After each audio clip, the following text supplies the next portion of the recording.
Hi, I'm Vinay Hebbar. I work with Harvard Business Publishing, where I'm the Managing Director and responsible for the Asia Pacific region at Harvard.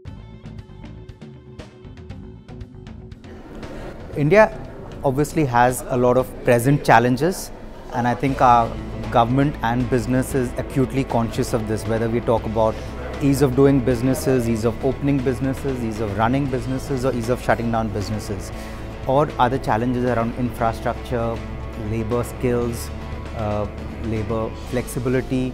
So there are challenges all around and they're blindingly obvious. Having said that, India understands that these need to be addressed and is in the process of doing it. So I think when we talk about manufacturing, these challenges are slowly but surely being addressed. On the services side, India is and has been competitive for a while.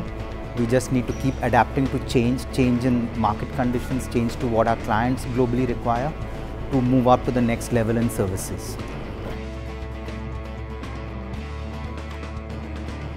So the Make in India has a very lofty vision, rightfully. We talk about increasing manufacturing as a percentage of our GDP from 16% today to 25% by 2025, right? And that would require manufacturing to grow at about 15%.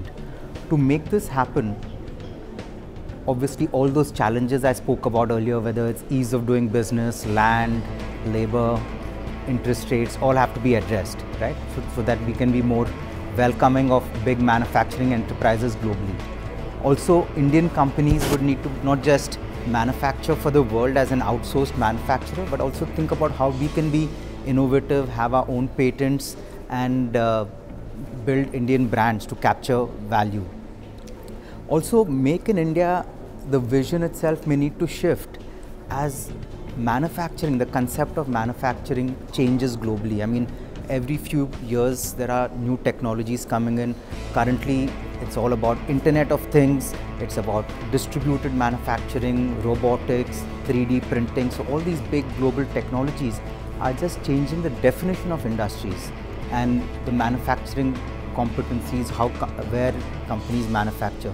So these will obviously have a play in our own strategy for manufacturing. So as these things evolve, India needs to think about how to be competitive as a manufacturer for the whole world.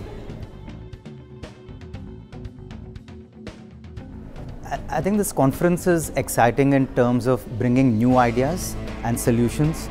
Obviously, we are all aware of the problems India has today in terms of being more competitive. But what can we learn from other places like China? What can we learn from big shifts happening globally, which should influence policy as well as practices of corporates in India? And I hope this conference produces some good conversation and ideas and takeaways for companies and policymakers.